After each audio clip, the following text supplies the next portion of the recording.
right, congrats. You are the new CMO. You are the new chief growth officer. You're the new head of growth at a startup, at a brand, at a company. That's great news, but here's the bad news. What do you do within those first 90 days to earn trust, get quick wins, build the confidence of the team, and more importantly, not get fired? Unfortunately, the CMO role is a revolving door. It has the highest turnover out of everything in the executive suite.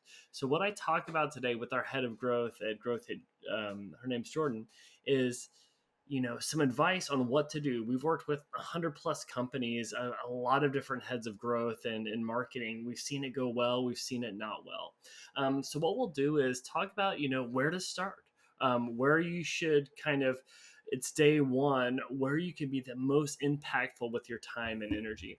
We also talk about the five big problems with marketing that you need to address, the five or the four layers of marketing problems: the surface level problems, the structural problems, strategic problems, and even product problems, and how to diagnose on where to focus. We'll hit on quick wins where you can start to earn trust. We'll talk about mistakes to avoid. And then we'll even talk about how to build your team and how to build culture and some things that we've done and things that we've seen. And that there at the very end, I give some frameworks to start to deploy to help you run your team. But it's a fun conversation with Jordan. We kind of go back and forth. So if you're running growth, if you're a CMO or chief growth officer, or you're just someone that's in charge of moving some big numbers like revenue and sales, I think this could be helpful for you. So I hope you enjoy this episode. I apologize. We had some audio issues with it. So there's a few hard cuts that I had our editor Ezra edit, but really hope you enjoy today's episode. You cannot invent and pioneer if you cannot accept failure. We wanted people that were insanely great at what they did. Nobody was making any money at all. Most people thought the internet was going to be a fad.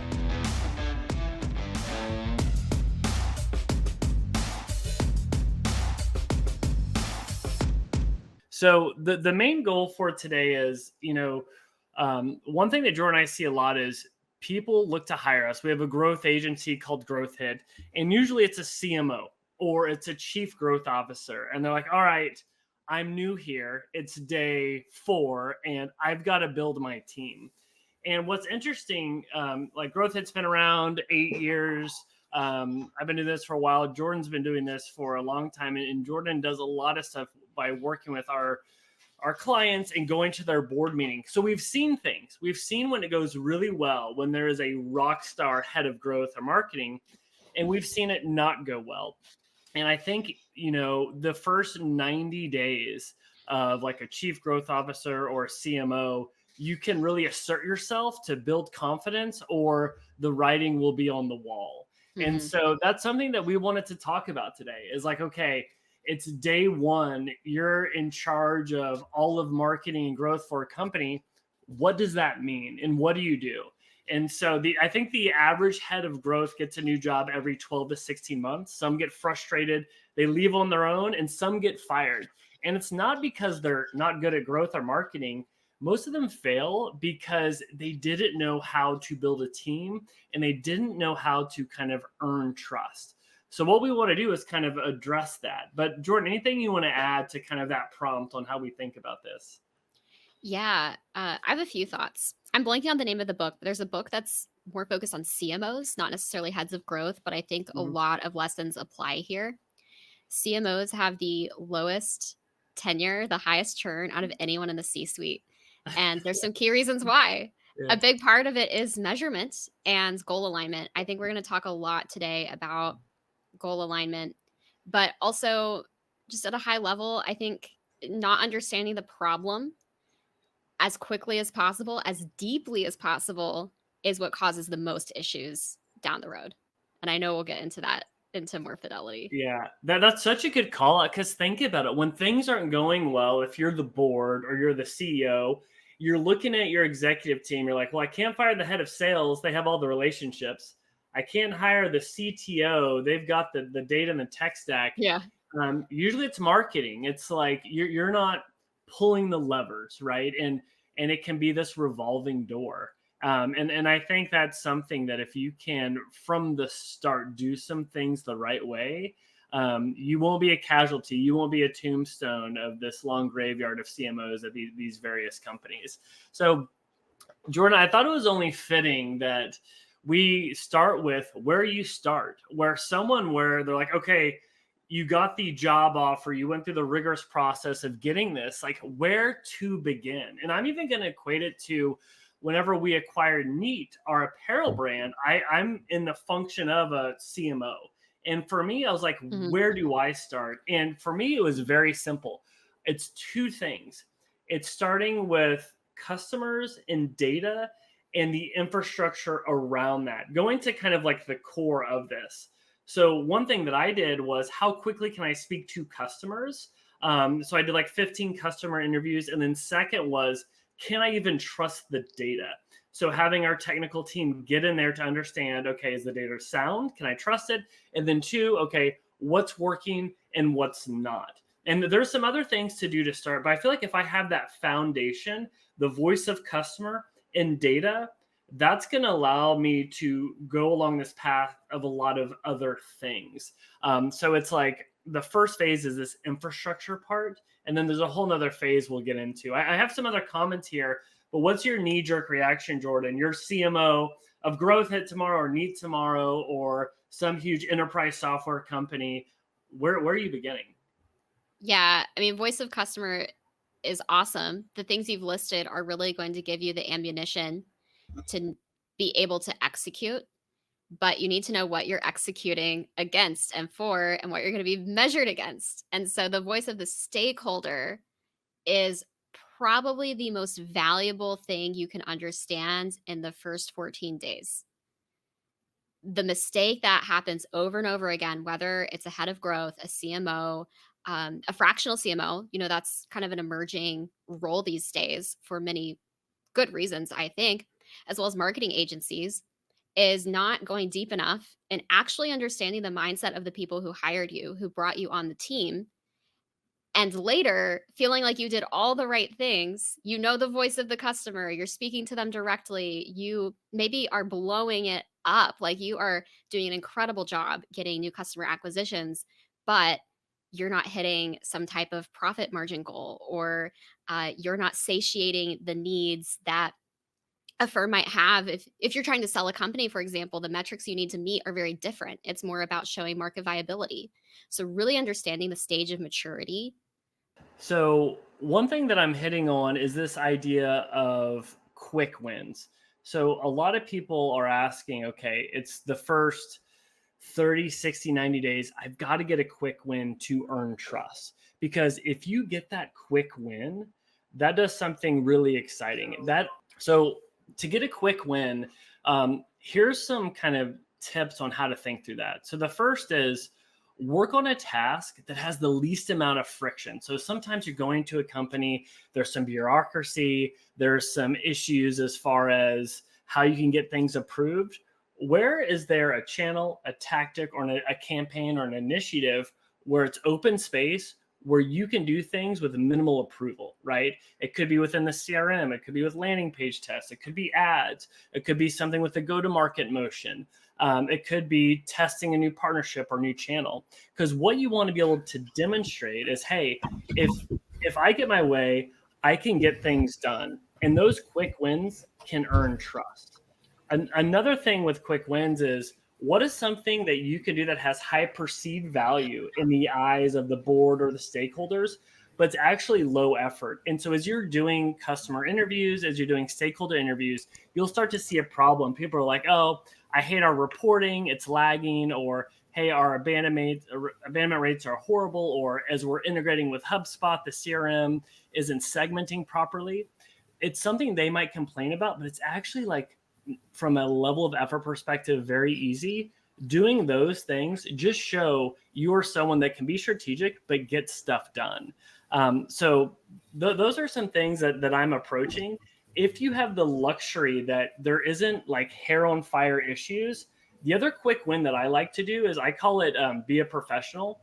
I like to implement our system of how we run meetings and how we run marketing, where we have a very strict agenda. We say exactly what we're going to do. We put a time to every agenda point. We lead with data. We do a test and learn approach. We report on insights. If you can get the freedom to run meetings and show people how you work, go into a testing methodology, going to be data driven, you're going to start to wow people where they're like, I'm not seeing the results yet, but I'm seeing the input on how you think and how you work. And that's going to come. And so those are some tools in your tool belt to have on how to get quick wins based on, do you have hair on fire issues, or do you want to get those quick wins by showing how you operate? So Jordan, I think you might be back now. Had some issues. I was talking on mute for a couple minutes, so it's been really exciting for people. Awesome. I thought it was me. I was like, oh no. Yeah, I'm sure what was most important got through. I missed some of it, but the balance between quick wins and long-term strategic tactics is really difficult to navigate because, and in agency world too, it's something we navigate. Like, you want to make sure that you're proving your value short term so you can stay around long enough to achieve the things that are actually going to grow the business. And there can be tension between them. So, what I find is being very transparent and direct with all stakeholders involved, what the estimated impact and what the estimated effort for something truly is, and let people know when they're having shiny object syndrome, or let people know, hey, we could put energy into this thing, but actually this is going to prevent us allocating resources to this way more important lever mover that is going to take a little bit longer. So I still believe totally that you need to have some quick wins on the board to start to build trust. But personally, I would not do that at the cost of the long-term initiatives that are actually going to achieve the top line and bottom line results, because you're going to get fired then anyway as a head of growth when you're not hitting those numbers. Yeah, you nailed it. It's this balancing act of showing those quick wins, earning trust, but not doing it at the expense of long-term vision and long-term goals, right? And I think, and I don't know if I was on mute when I was talking about the four layers of marketing problems, like diagnosing service level problems, structural, strategic, or product problems. But we'll put a link in there. I think people have talked about that in a very good way. I believe it was John Miller who's done that. But what I want to get to is mistakes to avoid. Okay, we've talked about think through some quick wins to get. Let's get into mistakes to avoid. So there's a common kind of joke like, oh, you're the new CMO. The first thing you do is a rebrand, right? Which it's like maybe in like 5% of the time that makes sense, but a lot of times that does not make sense, right? You're kind of avoiding the big problems. The other thing is a mistake that you can make is think of your skill set, where you are strong. That can be a benefit or a feature, because the person who has a hammer, everything looks like a nail. You naturally want to default potentially to what you've done in the past, the stories you tell yourself of what works or what your skill set is. And not to say not to focus on that, but if that's not what the company needs, it's maybe not worth it. So you have to be open-minded to that. But I think the big one is not getting buy-in from the stakeholders and really getting alignment on what they care about and in the language they speak. And I think, Jordan, this is something I think over the years we've gotten better at, and you've been really good at. And sometimes I can need hard, candid conversations. We literally had a call this morning, 6:30 a.m. At the end of it, they looked at Jordan, they go, wow, thank you for that very candid feedback of not over-promising, under-delivering, and staying true to what is your lane, what is our lane of how we can be successful. And those are hard conversations, but it can really help you earn the respect of people. But any color on how to do that the right way? Yeah, I have thoughts on that. And then I have one more thing to add to the potential pitfalls. Every decision you make as a growth marketer has inherent risk. That's true. There's nothing we can do that we know for certain. I mean, obviously we have methodologies, we have all these processes, we've done all these experiments, but when it comes to especially a high growth oriented business or a new to market business that hasn't figured it out yet, there is going to be experimentation that is required. Of course, this can happen within a really sound structured process, right? I'm not saying the process is totally different every time, but every decision you make to prioritize one KPI might come at the cost of another KPI. And that's where getting stakeholder buy-in along the way to make sure that you're on the same page, that you're prioritizing the right output is super important, because if you're not at the end, and if everybody's grading things based off different metrics, you cannot please everybody. Mhm. It's just not going to happen. And so any type of capital anytime you deploy capital for any type of marketing initiative, we have to make sure we understand the upside and the potential risk we're putting on the line. And is that upside worth it? It isn't always worth it.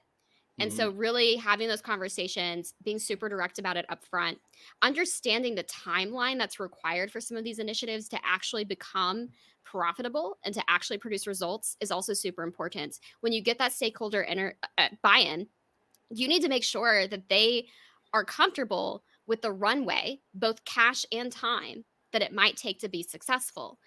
Because if you're not, then you need to find a different tactic. Yeah. The worst thing you can do is get halfway through a strategy and then pull the plug and then move on to the next Oh one. my gosh. Companies that do that fail. Yeah, you're hitting on such a good point that's salt in the wound. Our friend Rob Sobers, he's a CMO of a publicly traded company doing like 10 billion.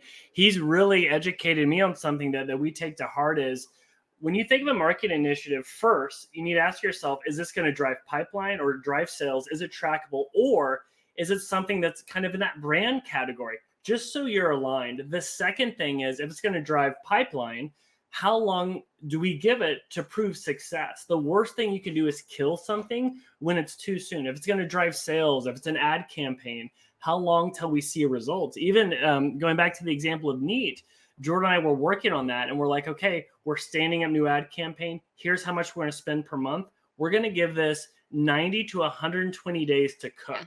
Because here's what we've seen happen. It's day 13, and you're like, how are the ads going? How are the ads going? Oh, it's not going well. Kill it. We're going to podcast advertising or something.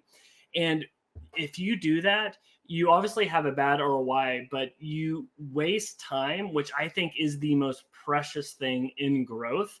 And so having those upfront conversations around expectations and time to see signals and time to see traction is so key.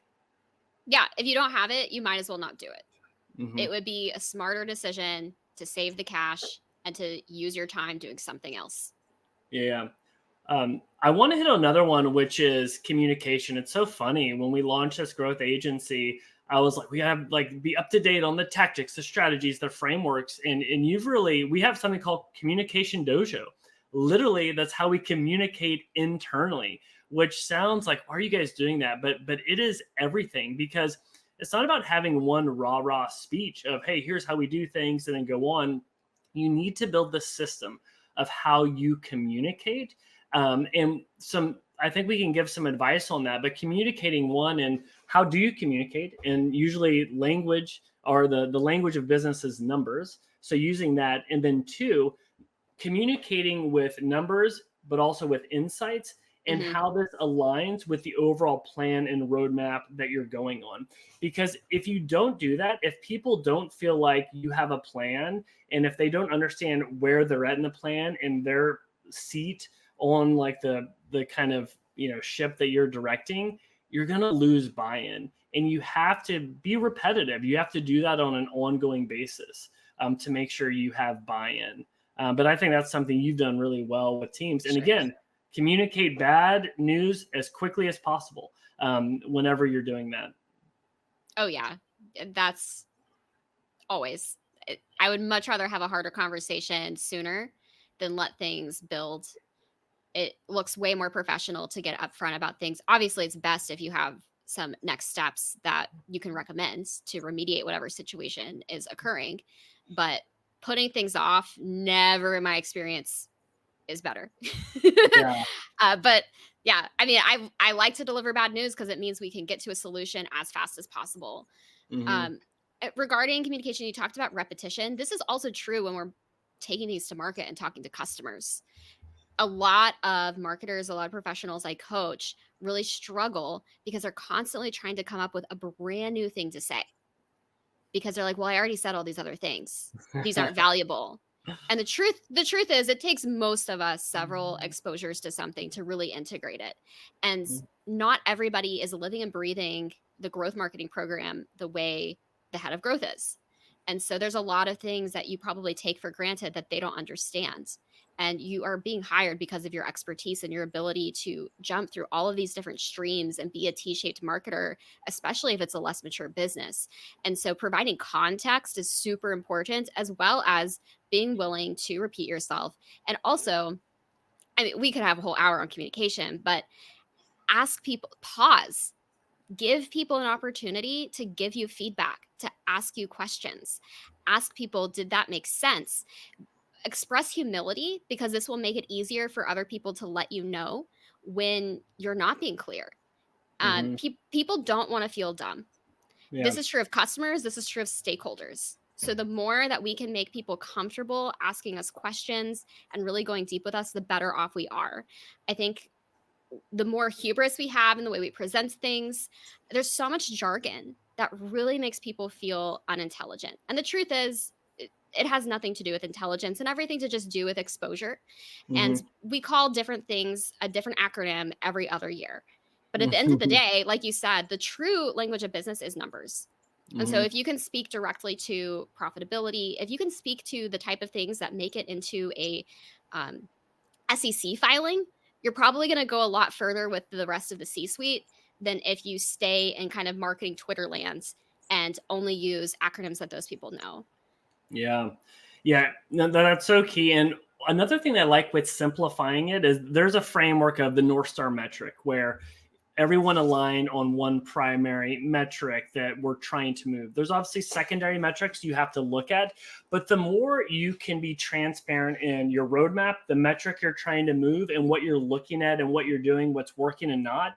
And if you can have a feedback loop with sales, with customer service, with product, with the C-suite, one, you're going to get buy-in, and two, you're going to open up the ideation for strategies and tactics in such a profound way. Some examples of that is like one is we work, let's go on the B2B side, where we think we're driving really good leads. And then we start to get feedback like, hey, we're seeing the lead volume go up, but it's not as good. We'll go a step further of like, okay, give us the sales transcripts. Let us look at these calls. Let's understand what's going on. Like, oh, wow, we need to change the lead form to filter out this segment.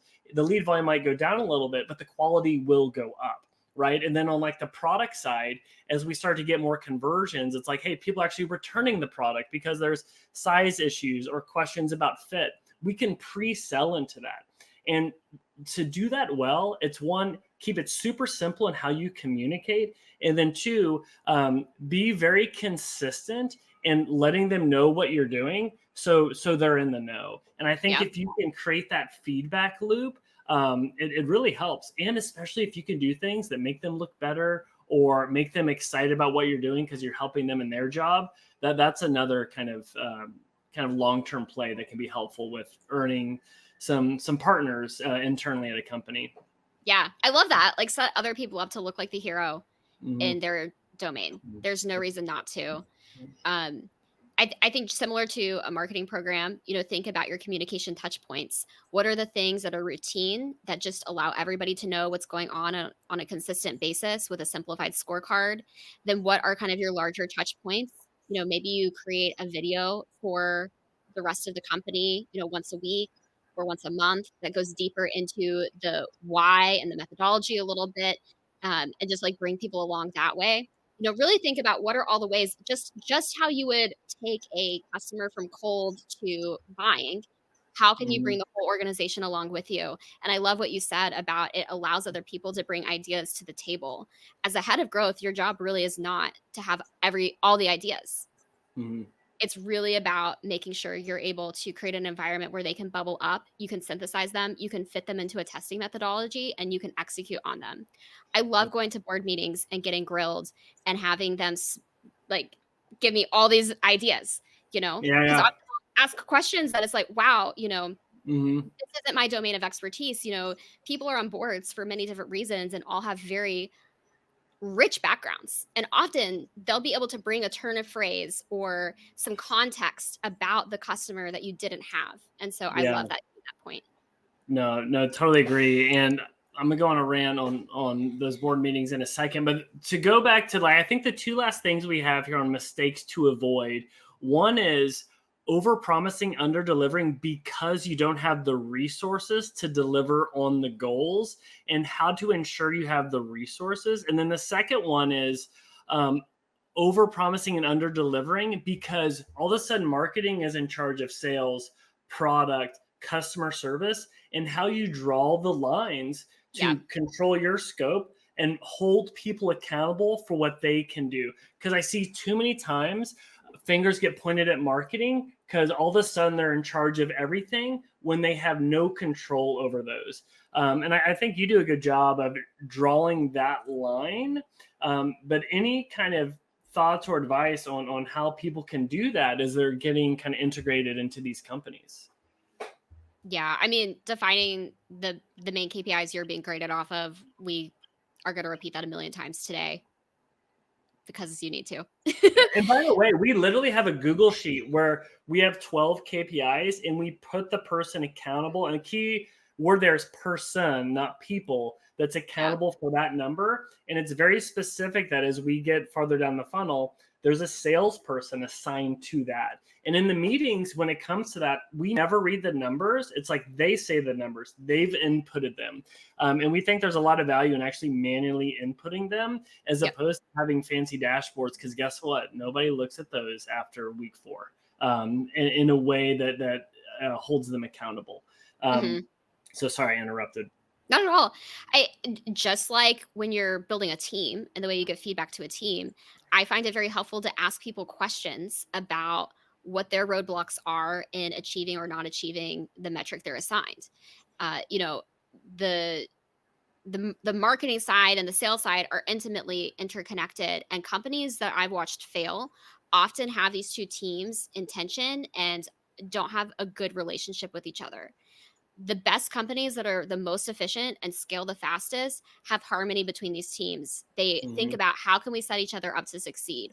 What can we learn from together? How can we integrate, you know, and have a seamless feedback loop?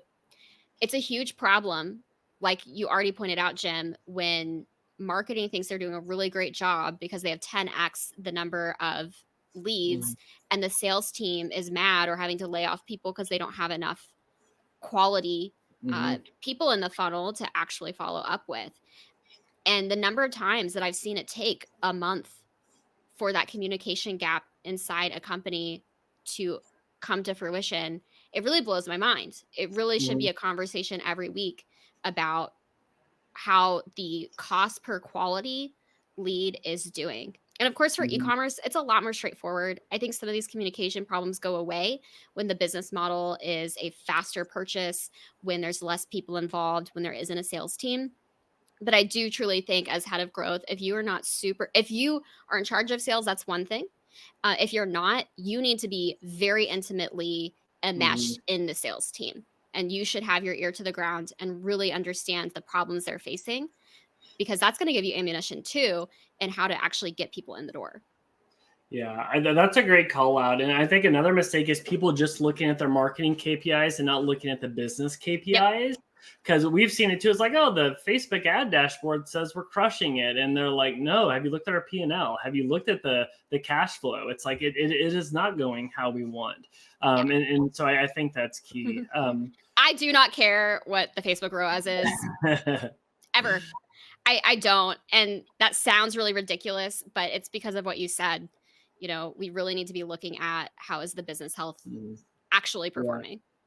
Yeah. And so the next question I want to get to is like, okay, you're the head of growth, you're the CMO, you're coming in. We've talked about where to start, maybe how to get quick wins, mistakes to avoid. There's another topic that I want to hit on is like, you're starting to build your team, but even more importantly, you're trying to build culture. And there's some things that I think through because that's intimidating. You'd be like, all right, build the team, build the culture, transform things, 10x the company. Wow, how do we do that? So I actually think building the culture, there are some kind of tips or tricks you can do to start to change that. So one thing that I do is, and you know, I would look at the existing setup and how things are run. And there's two things I like to amend to meetings to start to change how people think. I mean, we're going to get into like how we do test and learn in different ways we run it. but we've even deployed it here. One is this idea of a show and tell with meetings, where I like to put people kind of on like a fake hot seat each week, where it's like, hey, we're doing show and tell this week. Show us something you want to test or learn, or something someone's doing that's innovative. And I would recommend deploying show and tell if you have a company that you believe is becoming a little stale and isn't innovative, and you want to start to create a culture of testing and pushing the envelope. That's where I start to deploy show and tell at the end of these meetings, to see if it starts to create energy and excitement about doing new things. And that's where you can start to see of the existing team who can keep up with you, and people that might not, that you might need to be thinking on where they should sit on the team. That's one kind of small like tactic that I'm thinking through.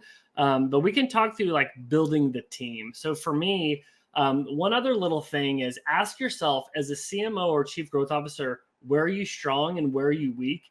Is there room in the budget to get you, call it a chief of staff for marketing, call it like an analyst that can offset your weakness to actually give you superpowers? If you're someone that's the idea person that's really good but not super organized, is there room in the budget to get you that project manager to kind of 2x the output that you're doing? Again, not all the companies have the room for that, but that's something that selfishly I've been able to do that at Growth Hit with Haroon, and that's been transformative for the business. But anyway, we can get into the whole structure of the team, but that's one little aside that I think through a lot is like, do you have the awareness to know where you're strong and weak? And is there someone that can complement where you're at right now as a leader?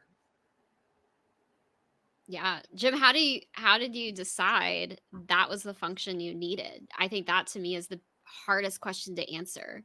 Yeah, I looked at my to-do list and I evaluated what I was doing and what I was putting off. And then I evaluated what is a 10 out of 10 opportunity and what's a 2 out of 10 opportunity. And I found myself gravitating to what I called comfort work, things that I'm comfortable doing that I can do really well, but I'm putting off the high impact things. And if you're trying to level up your game, you have to be focusing on those high impact opportunities, because you're leading growth, you're leading marketing. Mhm. And so then it's finding who's someone that can do those other things that's actually phenomenal at them and better at them than I am. And was very lucky in that we have our now VP of Ops who came to me and was like, anything that you can't do or aren't able to do, send to me and I'll take a crack at it. And guess what? He was significantly better at those things. And that allowed us to launch a podcast. That allowed me to go down B2B partnerships. It allowed us to spin up new products, to focus in things where I think I'm better at.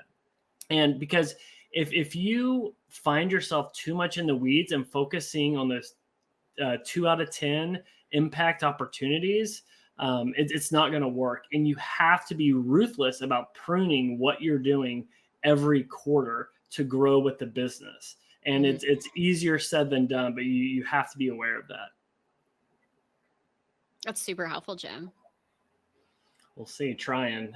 But yeah, so everyone knows how valuable Haroon is now at the company if they haven't already. Another call out on building a team is I like smaller teams rather than bigger teams. I actually like teams with freelancers, contractors, and agencies that can flex up and down, because some issues with full-time people, which there's absolutely the right roles where you have to have people full-time and it makes sense from building culture and you want that to be a core skill set. But there's other times where if you have these people that can flex up and down based on the need of a campaign or a product, that's helpful. Or if they're paid based on performance, it allows you to not kind of get kind of team debt as far as people that aren't growing with the company and where you need to be. And so that's something that I think through a lot. And even more so now, we're really thinking through over investing in tools and technology, and paying a smaller team more, but giving them everything they need to get the output they want. But that's how I'm seeing some of these teams shift as I talk to other people. Yeah, I would add to that too, like people who are effective at communication can at least hold their own in terms of business acumen and really are experts at their craft, that is the trifecta of who I want on a team. Hmm. Because so many teams are bloated just with like, oh, this is the person who talks and this is the person who Yeah. knows how to do the thing, and this is the person who understands how to read a P&L and knows like how to link this back to the business goals. I think more and more over time, just as information is easier to access, as it's easier to be self-educated even in this field, we're going to see more of that consolidate, and the tools that are just getting better and better are facilitating that. There's even Hmm. a lot of founders who are able to do more than they used to be able to accomplish on their own because of these different creation, like really creative tools. I think is probably the biggest 10xer in terms of where to deploy technology in a marketing context today. Yeah. And That's a it great speeds things call. up. It speeds things up because Hmm. every node you take out where you don't have to play this game of telephone, you're going to be that much faster at getting things to market. Yeah. No, no, no. It's all about speed too. And I want to give not a contrarian take, but I want to give a different persona to think through when building out your team. And this only makes sense if you're truly trying to be ahead of growth, that's doing a test and learn approach of moving quickly, being data driven. And when you're talking about growth, it's going through the full tech stack. So you're being technical. And it's a persona that, think of it as a simple Venn diagram of, they are really good at project management, and so they can hit deadlines and run a team, run a project.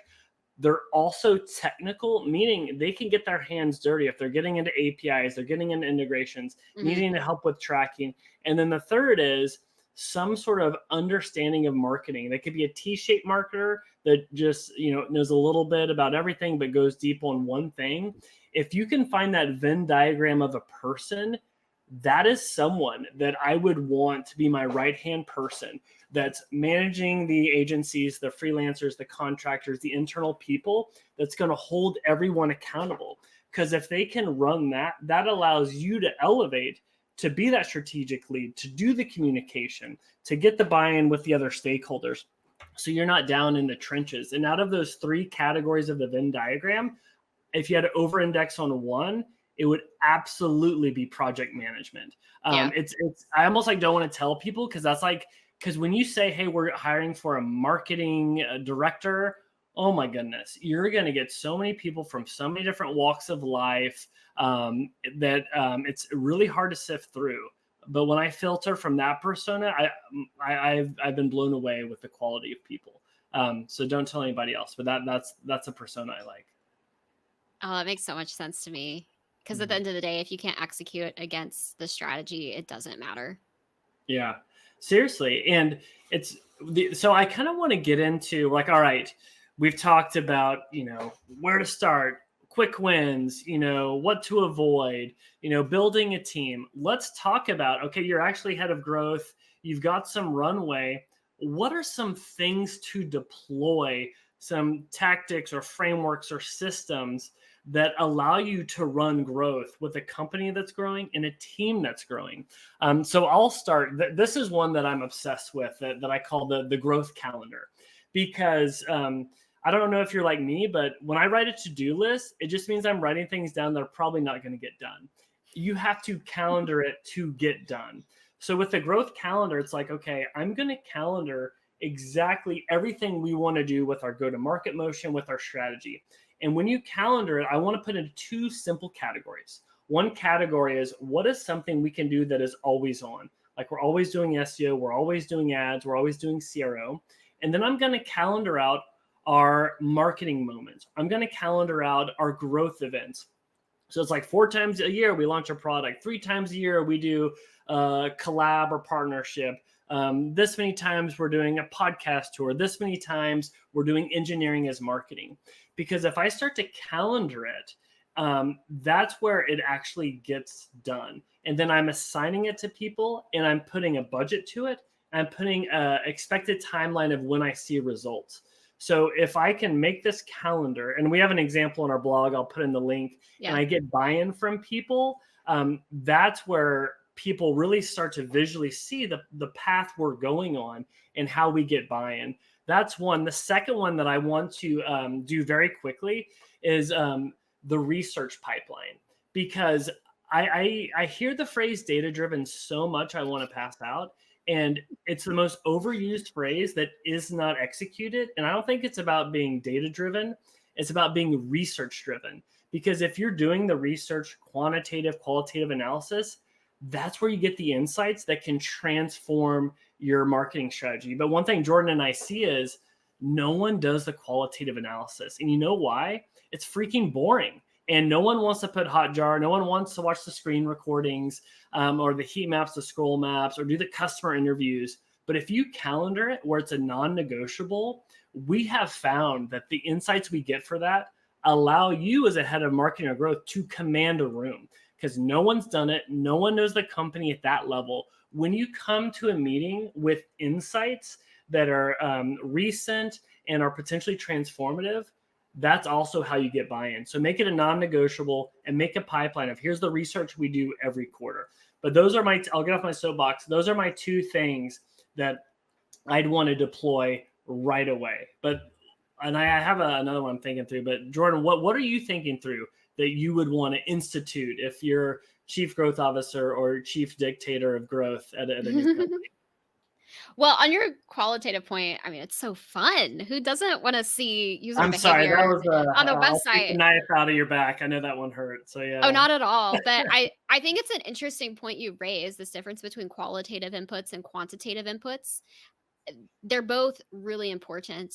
And to make sense of the quantitative data, you really do need to do some qualitative research. Otherwise, we're actually guessing why. Just because there's a correlation in some data doesn't necessarily mean we know what to do about it or why customers are doing it. And sometimes there's not a single reason. So we often can guess wrong and make a bad decision that makes things worse if we're only looking at quantitative data in a vacuum, because you need more context.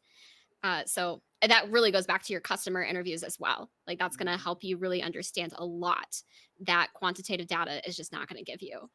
So I think that's really interesting. I think a lot of people overlook it, and it feels more mushy sometimes, more subjective, and the quantitative stuff can feel more objective and scientific. But the truth is, real science often uses qualitative data also. But I will Yeah. not go on my philosophy of science rants today.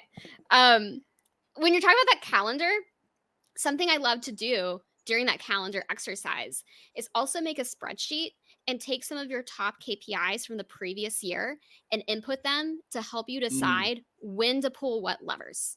We talk a lot about like the four peaks theory. I forget where Mm. exactly you got that from, Jim, but there's natural peaks within most businesses and natural valleys. E-commerce every single year between mid June and mid July is hard. And Yeah. there's a lot of reasons for that. But if we know that, then we can be more strategic about where we're focusing our effort. So when doing that exercise, I love to bring in different data points, quantitative and qualitative.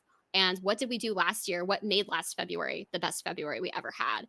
Of course, if you don't have a lot of history as a business, and you might not if you're a new head of growth, then really looking to the industry, looking at some more macro level stuff. For example, we're getting into the swing of election season.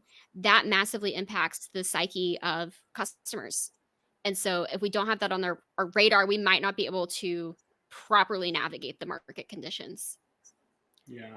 Those You're aren't really saying, like not new things. I think just tweaks to the things you already put out, because these frameworks are really yeah. helpful.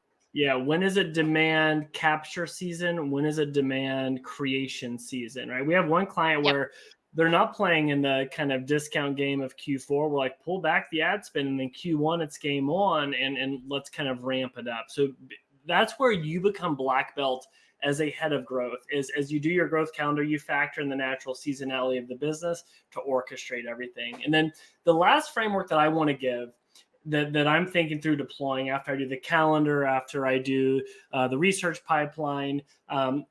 Maybe I will talk about like how to run meetings and test and learn, but this is the one I'm more excited about, is doing an exercise with your team on a monthly basis of non-linear leaps. How can you 2x your business in 10 minutes, right?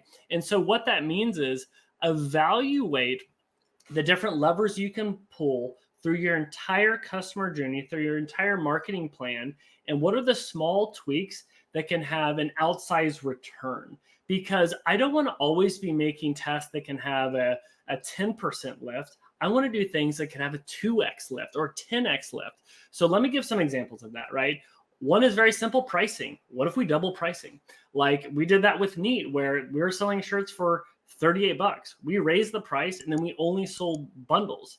That was a very simple tweak where our average order value went from $50 to $120, and that transformed how we did ads. Same one on the growth hit side with our agency is, how can we compress the buying cycle? It's usually 30 to 45 days to close a client. What if that were 5 days? What if we simply changed how we land ads and close them, where, hey, before you talk with us, do you want to do a growth roadmap for $1,000? We closed 6 things in 1 week that normally would have taken 45 days. Like, wow, that's transformative. And then that opens it up to like another retainer opportunity. Some other examples, that was kind of on the offer side. Another is top of funnel with ad creative and copy, and that irresistible offer. We like with Growth Hit, we do that with a free audit. With Neat, we've tested that with a guarantee.